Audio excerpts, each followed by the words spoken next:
Hey, welcome back. My name's Chris Wagner, Director of Data Solutions at Baker Tilly. Today I'm joined with Marcus Redu. Marcus, how are you doing today? Doing great, Chris. Happy to be back. Earlier this morning, I saw this post about something about like an audit or metadata driven framework. What the heck is that? How would you go about doing that? Can you tell me anything about this, Marcus? Sure thing, Chris. So when we're referencing a metadata-driven framework within Fabric, what we're talking about is a table-driven approach that we can use to facilitate our data load processes and transformation processes within our Synapse data warehouse in Fabric. So essentially, I can define the different processes, the tables I want to load, maybe the source file definitions that I'm going to pull in through a table in our data warehouse, and then call that table information in my pipeline processes without having to hard code as many variables and parameters in that process to facilitate all of that. Holy cow. Is there any way you could show us a demo of how to do this? Sure thing. We are going to start with getting that framework set up in our data warehouse. And as we build on that in these videos, we will get to an end solution where we show you an example of that metadata-driven framework. I cannot wait to see it. All right, let's head over to my machine here. So if you followed our video series, in the past, we talked about a metadata-driven framework approach in a lakehouse architecture, and we're going to follow a very similar pattern here with our Synapse data warehouse. The only difference being, instead of having delta tables in our lakehouse, we're going to leverage tables in our data warehouse to drive that framework. So before we can get going with setting up a data pipeline and starting to ingest data and do data transformations, we need to set up that table framework in our data warehouse. So we're going to go ahead and set up a couple of different schemas here.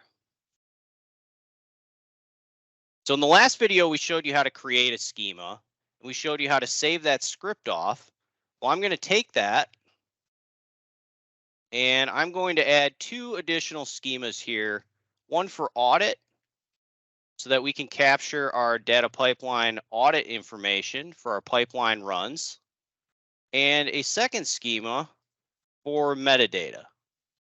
And that's going to be where we hold our table metadata information to drive that framework in our pipeline process. So I'm going to go ahead and run these two. I can do that by highlighting so that it will not run the first two lines of code. It'll only run the highlighted sections. And we could see that that was successfully ran. And now, if our warehouse refreshes here on the left, we can see those additional schemas being created for audit and for metadata. Oh, that's fantastic.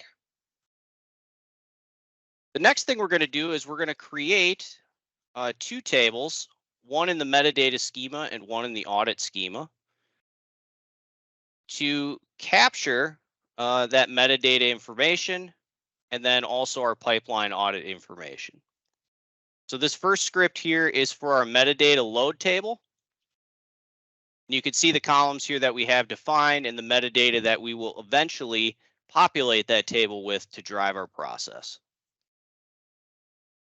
I'm going to go ahead and run that first script. You can see that that was created successfully. I'm going to go ahead and create a new SQL query. Bring in my audit table. We're going to call that pipeline run. You can see if you followed our lakehouse videos, this table definition is going to be very similar to that lakehouse table that we created in that architecture. However, instead of using a notebook to generate that delta table, we can leverage a T-SQL statement here to create that table in our data warehouse. So we can see that that ran successfully. And now just to double check, We're going to refresh our warehouse here. So Chris, after running those two statements, we could see now in our audit and metadata schemas that we have our two tables created for pipeline run, and then also our load table to define our metadata table. Make sure to come back for the next video where we'll show you how to leverage a merge statement within T-SQL to populate that metadata table with the tables that we want to load in via our data pipeline. See you next time. Fantastic.